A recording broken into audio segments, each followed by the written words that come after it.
The rain was coming down in heavy, slanting sheets when Marcus finally pulled the delivery van into the narrow alley behind the converted warehouse that served as headquarters for Elevate Collective.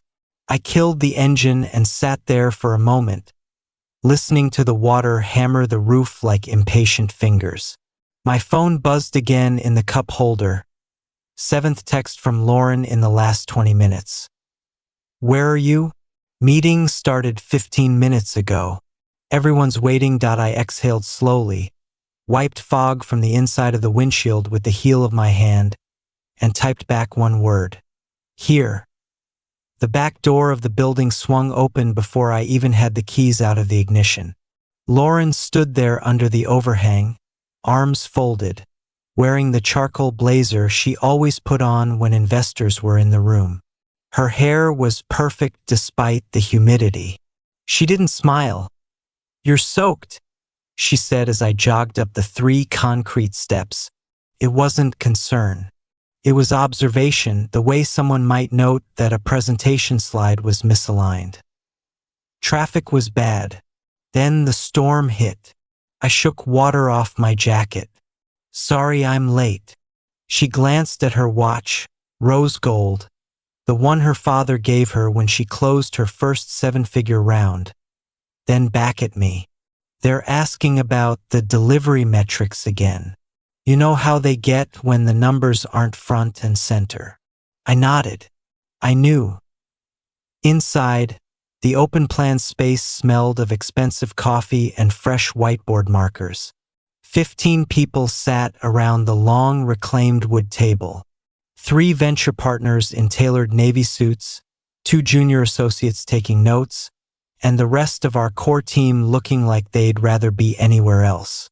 Lauren slid into her usual spot at the head of the table without breaking stride. "Marcus is here," she announced, as though I were a late-arriving slide deck.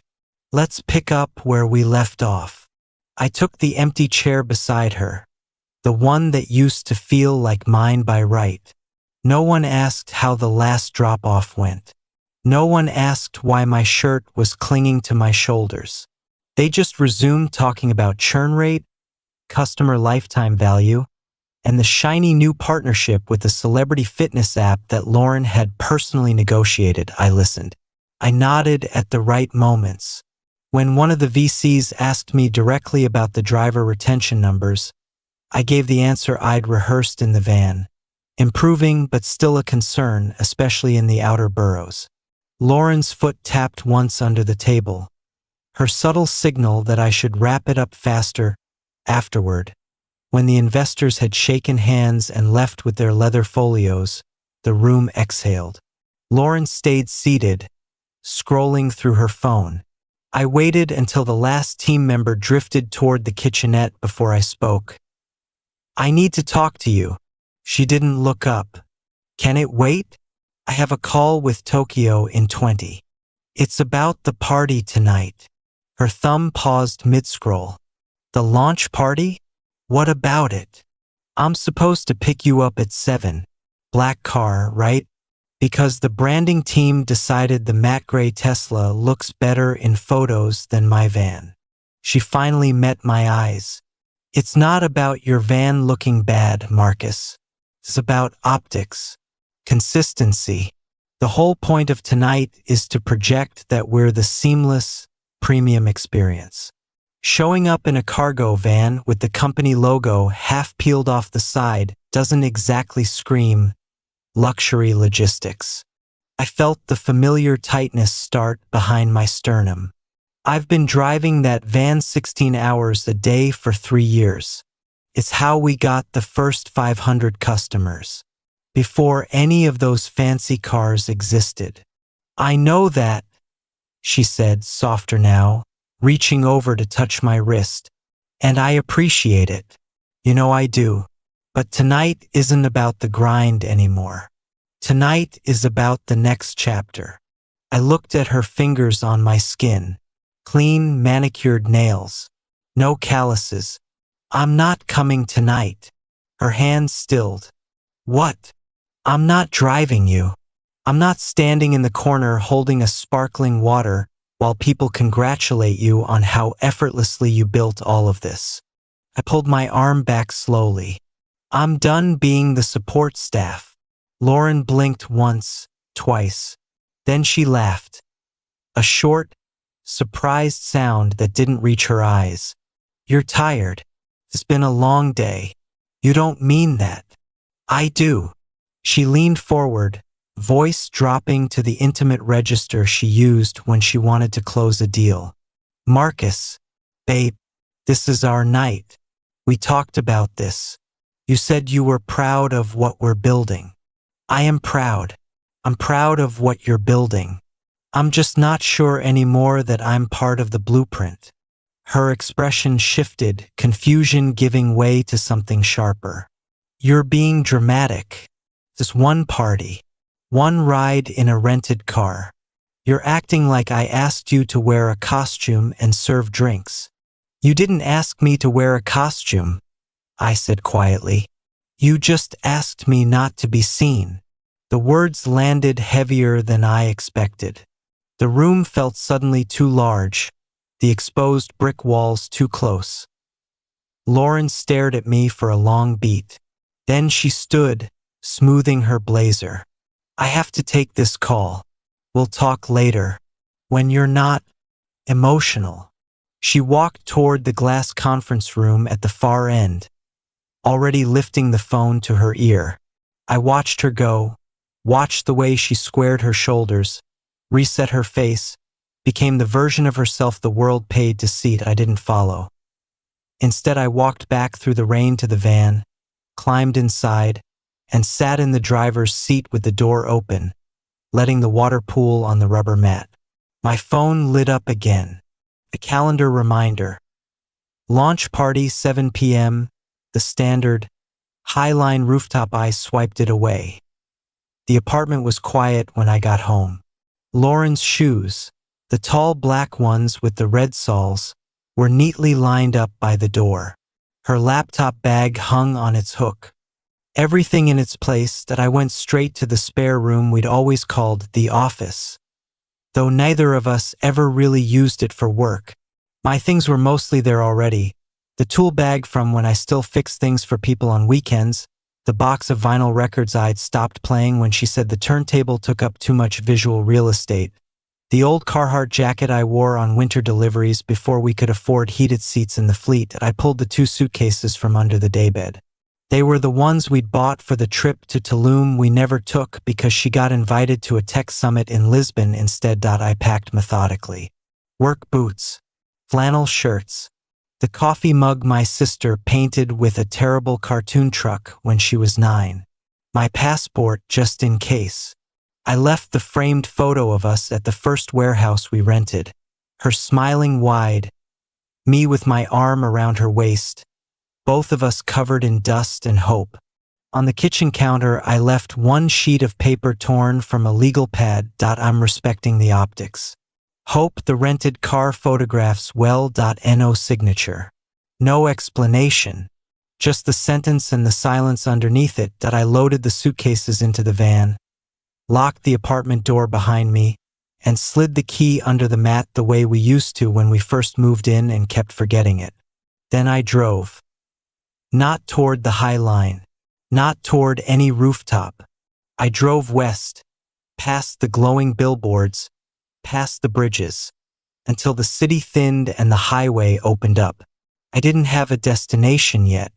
I just needed distance. My phone stayed quiet for almost 3 hours. Then it started.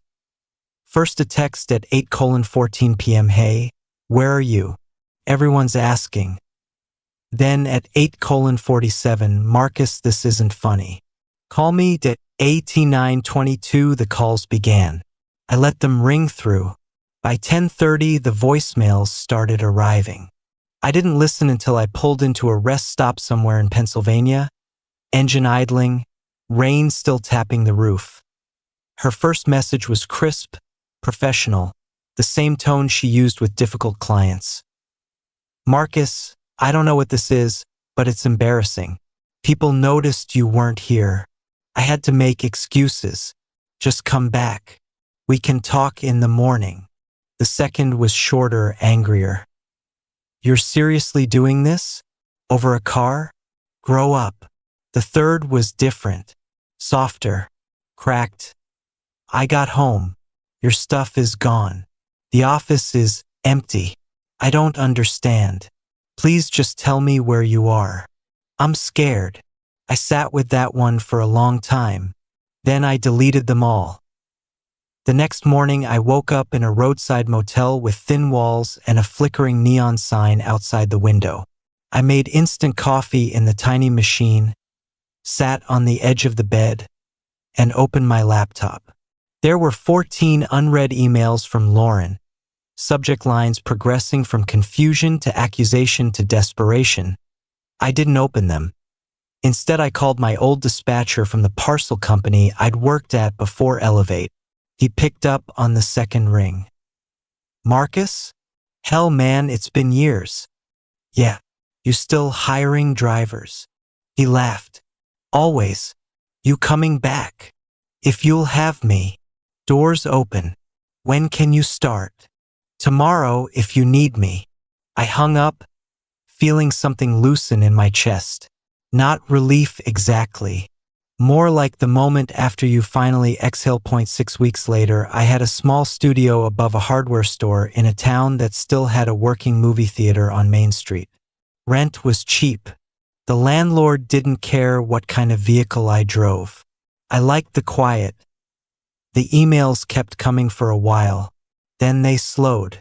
Then they stopped. One Saturday morning in October, my phone rang with a number I didn't recognize. I almost didn't answer, but something made me pick up. Marcus? Her voice was smaller than I remembered. Lauren. A long pause. Traffic noise in the background. She wasn't at the apartment. I'm in Chicago, she said. We opened the new hub here last month. I thought maybe, I don't know. I saw you were back on the road. Someone posted a photo from the loading dock. You looked happy. I didn't respond. I messed up, she said quietly. I got so focused on the story we were selling that I forgot the person who helped write the first chapters. I'm sorry. I'm really, really sorry. I watched leaves skitter across the parking lot outside my window. I know you are. Can we meet? Just once? Coffee. No pressure. I just need to see your face when I say it. I thought about it. Really thought about it. No, I said. The silence stretched so long I thought she'd hung up. Okay, she whispered finally. Okay. She didn't call again. Months passed. Seasons turned. I bought a small house on the edge of town. Nothing fancy. Just solid walls and a garage big enough for the van on rainy days. I started coaching youth basketball at the rec center on Tuesday nights. The kids called me Coach M. They didn't care what kind of car I drove. One spring evening, I was at a friend's barbecue. Real friends, the kind who ask how your day was and actually listen. I was standing by the grill when I saw her. Lauren, across the yard, holding a glass of white wine, talking to someone's wife. She looked thinner, tired around the eyes. When she noticed me, her whole body went still. I raised my beer in a small, neutral salute. She lifted her glass in return. Then she turned back to her conversation. She didn't approach, I didn't either. Later, when the sky went indigo and the string lights came on, I said goodnight to everyone and walked to my truck. As I opened the door, I caught sight of her standing alone near the fire pit, staring into the flames. Our eyes met one last time. She gave the smallest nod, like acknowledgement, like goodbye, like understanding that some roads simply diverge and don't cross again. I nodded back. Then I got in, started the engine, and drove home through the warm April night, windows down, radio off, the only sound the steady hum of tires on pavement and the quiet certainty that I was exactly where I belonged.